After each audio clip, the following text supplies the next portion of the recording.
वालेकुम, मैं लुबना मलिक अपने यूट्यूब चैनल के साथ आपकी खिदमत में हाजिर हूँ। और आज 14 नवंबर है और 14 नवंबर बहुत ख़ास दिन बेशक ना सही, लेकिन इस हवाले से एक अहमियत रखता है, एक ख़ासियत रखता है कि 14 नवंबर को पूरी दुनिया में ज़ियाबतीस का आलमी दिन मनाया जाता है। और हर साल इस बीमारी से आपके इल्म में है कि लाखों लोग मुतासिर होते हैं और ये बीमारी उस वक्त लाहक होती है जिस वक्त इंसान के जिस्म में मौजूद शक्कर को खून में शामिल नहीं वो हो पाती। जी बिल्कुल, ज़ियाबतीस एक बहुत ख़तरनाक बीमारी है जिसमें सालाना कई अफराद जान की बाजी हार जाते हैं और इसकी पेचीदगियों के बायस मुतासरा शख्स के वज़न में नुमायाँ कमी आती है। मुतासरा मरीज़ को दिल के दौरे, फालिज, गुर्दों का मसला, सिंपली गुर्दे नाकारा होने जैसे मसाइल, नाबीनापन और इस किस्म के कई मसाइल का सामना करना पड़ता है। और तिबी माहिरीन के मुताबिक सफ़ेद चीनी के बराह रास्त इस्तेमाल और कोल्ड ड्रिंक्स के ज़्यादा इस्तेमाल, जी बिल्कुल, यहाँ पे ये याद रखिएगा, हमारे नौजवान जो हैं वो ड्रिंक्स का बहुत ज़्यादा इस्तेमाल करने लग गए हैं, तो आप उनको भी ज़रा मुहतात कर लीजिए तो बेहतर है। और जिस्मानी सरगर्मियाँ अगर महदूद हो जाएं तो भी आपको ये मर्ज़ लाहक हो सकता है। पाकिस्तान में आपको पता है कि हमारा मुल्क ऐसा है कि यहाँ पर चीनी सफ़ेद ज़र्रात की शक्ल में इसका इस्तेमाल बहुत ज़्यादा है और आवाम में एक ये बड़ा गलत तासुर पाया जाता है कि सफ़ेद चीनी जो है वो खाने से शुगर हो जाती है और अगर हम गुड़ खाएंगे, ब्राउन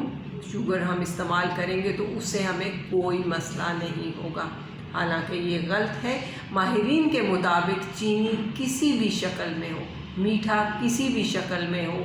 वो उसका ज़्यादा इस्तेमाल नुकसानदेह है और वो आपको बीमारी की तरफ लेके जा सकता है। इसी तरह तंबाकू का ज़्यादा इस्तेमाल, बहुत से लोग जो है ना स्मोकिंग करते हैं लेकिन उनको लगता है कि नहीं जी हम स्मोकर हैं तो क्या है, कोई मसला नहीं। स्मोकिंग का इस्तेमाल भी जो है वो भी ज़ियाबतीस के मर्ज़ को बढ़ाता है। और ये मर्ज़ किस तरह से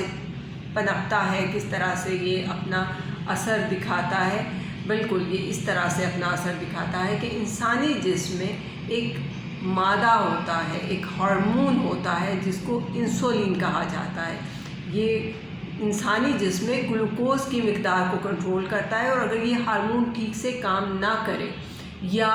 ये काम करना छोड़ दे तो इंसानी जिस्म में ग्लूकोज़ की मिक़दार बढ़ना शुरू हो जाती है और इंसान इस खामोश कातिल का शिकार हो जाता है। मैं यहाँ पे इसको खामोश कातिल इसलिए भी कहूँगी कि ये एक ऐसा मर्ज़ है जो नए से नए मसाइल पैदा कर देता है। ज़िंदगी भर अगर आप मीठी चीज़ों से इज्तनाब बरत लें तो कोई हर्ज नहीं है, आपकी ज़िंदगी कम अज़ कम बची रहेगी। और इंसुलिन के इंजेक्शन भी लगाए जाते हैं, बहुत सारी चीज़ें होती हैं। नॉर्मल इंसानों में तो डेफ़िनेटली आपको पता है कि इंसुलिन खुद ब खुद बननी शुरू हो जाती है, उसमें किसी किस्म का मसला नहीं होता। लेकिन हर शख्स के अंदर ये ख़ासियत नहीं पाई जाती। जब आप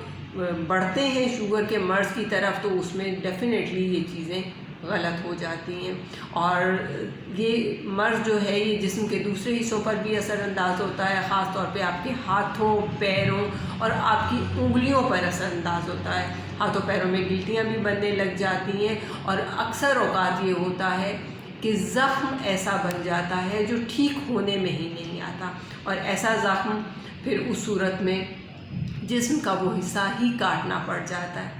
अगर हम ये कहें कि ये नासूर की शक्ल इख्तियार कर लेता है ये मर्ज़ तो उसमें भी कोई दूसरी राय नहीं है, क्योंकि फिल वाक़या ये ऐसा होता है। और इस मर्ज़ की अलामात क्या हैं? चंद मख़सूस अलामात जो हैं वो ये हैं कि प्यास ज़्यादा लगना शुरू हो जाती है, थकावट का एहसास होना शुरू हो जाता है और जिस्म में से आपके बहुत सारे जो महलूल आपके जिस्म में होते हैं वो भी ज़्यादा खारिज होना लग जाते हैं, वज़न तेज़ी से कम होना शुरू हो जाता है और मामूली से मामूली ज़ख्म भी भरने की तरफ नहीं आते और साथ ही साथ नज़र का कमज़ोर होना भी इसका एक अहम सिलसिला है। और जिन भी अफराद में ये अलामात ज़ाहिर हों आपको मेरी ये تجویز ہے کہ آپ اپنا ٹیسٹ ضرور کروائیں تاکہ پتہ لگ جائے کہ کیا مسئلہ ہوا ہے۔ کچھ ایسی ریسرچز بھی سامنے آئی ہیں جن کے مطابق پاکستان میں، جی بالکل پاکستان میں گزشتہ 10 سال کے دوران مریضوں میں 30 لاکھ افراد کا اضافہ ہوا ہے جو اس مرض کا شکار ہوئے ہیں، اور سب سے زیادہ اضافہ خیبر پختونخوا میں ہوا ہے، اور اس وقت ہمارے ملک میں جو مریض ہیں اس مرض کے وہ تقریباً 90 لاکھ سے زیادہ ہو چکے ہیں، اور اس مرض کی مجموعی شرح 4.18 سے بھی بڑھ گئی ہوئی ہے۔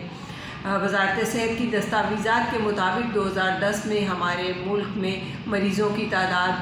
3.42% کے اوسط اضافے کے ساتھ تقریباً 59,000 تھی،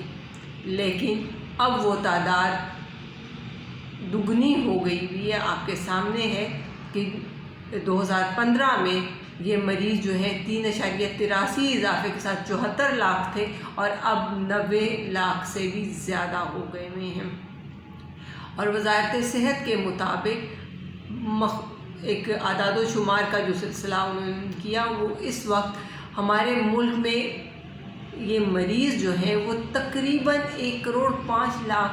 تقریباً تک پہنچ گئے ہوئے ہیں، اور ہمیں اس چیز کو بھی دیکھنا پڑے گا کہ اتنے مریض کیسے ہو گئے۔ سالانہ بنیاد پر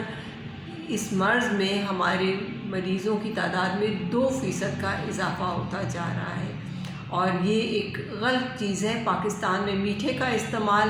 بہت زیادہ کیا جاتا ہے، لوگ غیر متوازن غذا استعمال کرتے ہیں جو اس کا باعث بھی بن رہی ہے، اور یہ چیز بھی ذہن میں رکھیے کہ یہ نہیں کہ صرف بڑی عمر کے لوگ یا بڑی عمر کی خواتین یا صرف مرد حضرات ہی اس مرض میں مبتلا ہیں، ہمارے اسکول جانے والے بہت سارے بچے بھی اس مرض کا شکار ہو چکے ہوئے ہیں۔ اور ساتھ ہی ساتھ میں یہ بھی آپ کو بتا دوں کہ اس کا جو بنیادی وجہ ہے وہ صرف اور صرف یہ ہے کہ ہمارے بچے کھیل کود سے دور ہو گئے ہوئے ہیں، جسمانی سرگرمیوں سے دور ہو گئے ہوئے ہیں، اور بہتر یہ سمجھتے ہیں ماں باپ بھی ہمارے آج کل کے کہ بستر پہ بٹھا کے بچے کو کہا جائے کہ پڑھ لو، یہ کر لو، وہ کر لو، اور کمپیوٹر پہ سجے رہنا اور کمپیوٹر کا استعمال کرنا زیادہ بہتر سمجھا جاتا ہے، جو کہ اس بیماری کو مزید بڑھائے جا رہا ہے۔